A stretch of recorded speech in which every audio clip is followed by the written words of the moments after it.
الرحمن الرحيم الحمد لله رب العالمين الصلاة والسلام على أشرف الأنبياء والمرسلين خاتم النبيين رحمة للعالمين أبي القاسم محمد اللهم صل على محمد وعلى آله الطيبين الطاهرين المعصومين المظلومين السلام عليك يا أبا عبد الله وعلى الأرواح التي حلت بفنائك عليكم مني جميعا سلام الله أبدا ما بقيت وبقي الليل والنهار ولا جعل الله آخر العهد مني لزيارتكم السلام على الحسين وعلى علي بن الحسين وعلى أولاد الحسين وعلى أصحاب الحسين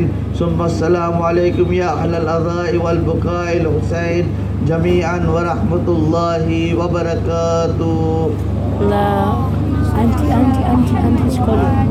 She's calling me. بسم الله الرحمن الرحيم إن الحسين مصباح الهدى وسفينة النجاة صلوات. Allahumma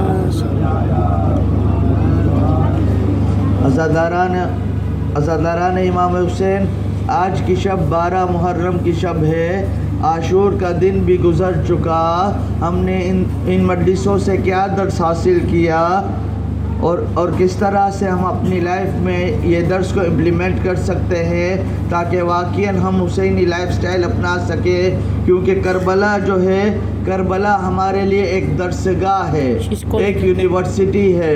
یہ 12 دن یا یہ 2 مہینے جو ہمارے پاس موجود ہوتے ہیں وہ ہمارے لیے ایک کریش کورس ہوتا ہے، جہاں منیمم ہم کو چاہیے کہ ہر مجلس میں سے کم ایک لیسن ہم حاصل کر سکیں. چند لیسنز جو ہم امام حسین علیہ السلام کی زندگی سے حاصل کر سکتے ہیں اور اپنی زندگی میں امپلیمنٹ کر سکتے ہیں وہ کیا ہے؟ حق کے لیے ڈٹ جانا یعنی سبق استقامت. کربلا کا سب سے پہلا اور بڑا درس حق کا ساتھ دینا ہے، چاہے مخالف کتنا ہی طاقتور کیوں نہ ہو. امام حسین کے سامنے ایک طرف اقتدار، حکومت اور فوج تھی اور دوسری طرف صرف 72 جان نثار، لیکن آپ نے سکھایا کہ کامیابی تعداد میں نہیں بلکہ حق پر قائم رہنے میں ہے. لبیک یا حسین. ہماری زندگیوں میں بھی جب کبھی جھوٹ، ناانصافی یا ظلم سامنے آئے تو کربلا ہمیں خاموش رہنے کی بجائے حق کے ساتھ کھڑے ہونے کا حوصلہ دیتی ہے. دوسرا لیسن جو ہم کربلا سے سیکھ سکتے ہیں اور ہماری زندگی میں امپلیمنٹ اور عمل کر سکتے ہیں وہ ہے صبر اور رضا الہی. امام حسین علیہ السلام اور ان کے خاندان نے جو درس صبر دیا اس کی مثال پوری کائنات میں نہیں ملتی. بھوک، پیاس اور اپنوں کی شہادت کے باوجود امام کے لبوں پر شکوہ نہیں تھا بلکہ آپ فرما رہے تھے رضم بقضائہ، اللہ میں تیری رضا پر راضی ہوں. یہ درسگاہ ہمیں سکھاتی ہے کہ زندگی کی مشکلات اور آزمائشوں میں گھبرانا نہیں چاہیے بلکہ اللہ کی رضا میں خوش رہنا چاہیے. تیسری بات، نماز اور عبادت کی اہمیت. کربلا ہمیں عبادت کی حقیقی روح سکھاتی ہے. تیروں کی بارش میں، دشمن کے نرگے میں بھی امام حسین علیہ السلام نے نماز عصر قائم کی. یہ اس بات کی دلیل ہے کہ دنیا کی کوئی بھی مصروفیت یا مشکل ہماری اللہ سے دوستی اور عبادت میں رکاوٹ نہیں بننی چاہیے. کربلا کا سبق یہ ہے کہ سر کٹ سکتا ہے لیکن نماز قضا نہیں ہو سکتی. چاہے ہم جتنی عزاداری کریں، دیر تک بھی ماتم کریں، دیر تک بھی امام حسین کا گریہ کریں، مگر نماز فجر کے لیے اٹھنا واجب ہے، ورنہ ساری عزاداری ہمارے لیے فضول ہو جاتی ہے کیونکہ ہم نے نماز کو اہمیت نہیں دی. صلوات. خواتین اور بچوں کا کردار. کربلا کی درسگاہ صرف مردوں کے لیے نہیں بلکہ خواتین اور بچوں کے لیے بھی ایک عظیم مثال ہے۔ حضرت بی بی زینب سلام اللہ علیہا اللہم صلی علی محمد نے کربلا کے بعد جس طرح یزید کے دربار میں خطبات دیے اور حسینیت کا پیغام کو زندہ رکھا، وہ دنیا کی تمام خواتین کے لیے شجاعت، چادر اور چار دیواری کی حفاظت اور حق گوئی کا بہترین درس ہے۔ دربار یزید میں بی بی زینب نے یزید کے سامنے کیا جملے کہیں کہ تاریخ ملے گی تیرے چہرے پہ سیاہی، تاریخ ملے گی تیرے چہرے پہ سیاہی، تھوکیں گے تیری قبر پہ غیرت کے سپاہی، دے گی تیری ذلت پہ بھی سب اقوام گواہی، اب آ ہی گئی ہوں تو کروں گی یہاں شاہی، کر دوں گی قلم مفتی کاذب کے قلم کو، گھر گھر میں لگا دوں گی میں غازی کے علم کو۔ یزیدیت مرد آباد، صلوات۔ اللہم صلی علی محمد و آل محمد۔ لبیک یا حسین، یعنی واقعاً ہم دیکھ سکتے ہیں کہ کتنے درس ہم کو کربلا سے ملتے ہیں اور کس طرح سے اگر ہم چاہیں تو اپنی زندگی میں امپلیمنٹیشن لا سکتے ہیں۔ صلوات۔ اللہم صلی علی محمد۔ کربلا میں ہم کو ہر ایج کا کردار ملے گا، چاہے وہ جناب علی اصغر ہو، جناب علی اکبر ہو، جناب حر ہو، جناب قاسم ہو، جناب اون محمد ہو، جناب زینب ہو، ہر ایج کا کردار ہم کو کربلا سے ملے گا۔ اگر ہم چاہیں تو ہم کو چاہیے کہ ہم رول ماڈل بنائیں تو اہل البیت کو اپنا رول ماڈل بنائیں، ان کی درس سے ہماری زندگی میں امپلیمنٹیشن لائیں۔ ہم ایک ریزولوشن بنائیں، اگر ہم نماز لیٹ پڑھتے ہوں تو ہم کو چاہیے کہ نماز ٹائم پہ پڑھیں، عزاداری کے پابند ہوں۔ صلوات۔ اللہم صلی علی محمد و آل محمد۔ لبیک یا حسین۔ ہاں عزاداران مظلوم کربلا،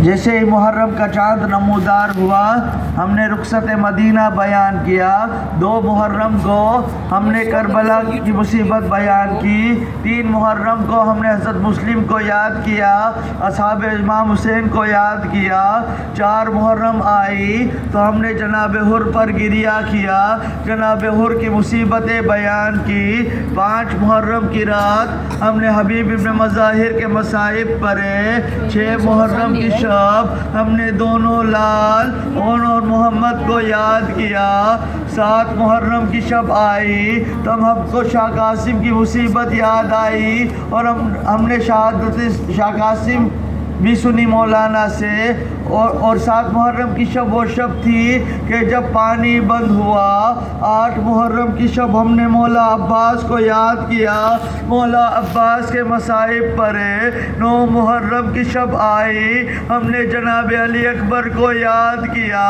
10 محرم کی شب آئی ہم نے ششمہ علی اصغر کو یاد کیا کہ کس طرح سے حرملہ نے پانی کے بجائے تیر چلایا۔ عزاداران مظلوم کربلا، عاشور کے دن ہم نے مولا حسین کی رخصتی کو یاد کیا، رخصتی بیان ہوئی ہم نے گریہ کیا، 11 محرم کی شب آئی تب شام غریبہ آئی، اہل البیت پر ظلم ہوا۔ عزاداران مظلوم کربلا، صبر سے بڑا مصائب امام زین العابدین کا بیان ہے کہ روایت ملتی ہے کہ کسی نے سید سجاد امام زین العابدین علیہ السلام سے پوچھا گیا کہ مولا اس پورے سفر کربلا اور اثرات جب آپ قیدی بنے آپ سب پر سب سے سخت اور مشکل وقت کہاں گزرا؟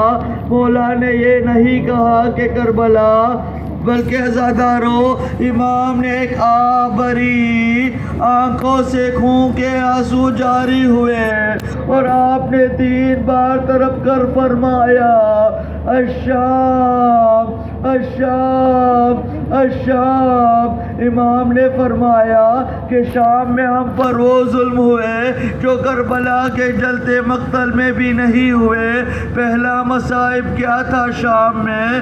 شام وہ جگہ ہے جہاں رسول کی نواسیوں کو، جن کے گھر کی دیواروں پر بھی کبھی کسی غیر محرم کی نظر نہیں پڑی تھی، ان کے سروں سے چادریں چینی کر انہیں بے پردہ بازار شام میں لایا گیا۔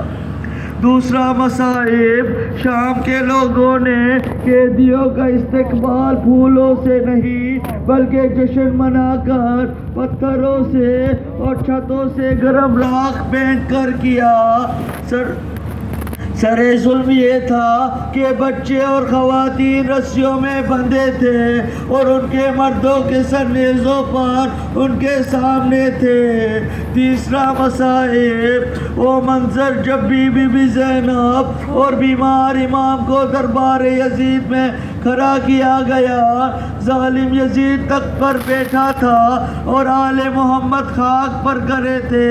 جب یزید نے مولا حسین کے سر مبارک پر چھری ماری تو بی بی زینب کا کلیجہ پھٹ گیا۔ بی بی زینب نے کہا، واہ حسینہ واہ حسینہ، آؤ سب شہداء کو سلام کرتے ہیں۔ اے گلے پر تیر کھانے والے علی اصغر، تم پر ہمارا سلام۔ اے برچی کھانے والے علی اکبر، تم پر ہمارا سلام۔ اے مولا حسین، آپ پر ہمارا سلام۔ اے شاہ قاسم، آپ پر ہمارا سلام۔ اے اون محمد، آپ پر ہمارا سلام۔ اے بی بی زینب، آپ پر ہمارا سلام۔ اے بی بی کلثوم، آپ پر ہمارا سلام۔ اے بی بی سکینہ، آپ پر ہمارا سلام۔ جب پہلی محرم کا چاند نمودار ہوا تھا تب ہم نے وعدہ کیا تھا کہ ہم مولا حسین پر گریہ کریں گے، خوب آنسو بہائیں گے، مگر ہاں عزادارو، 12 محرم کی شب آ گئی۔ واقعاً جیسے گریہ کرنا چاہیے تھا ہم نے مولا حسین پر گریہ نہیں کیا۔ بچے جو اگلے برس ہم ہیں اور یہ غم پھر ہے جو چل بسے تو یہ اپنا سلام آخر ہے۔ ہاں تمہیں حسین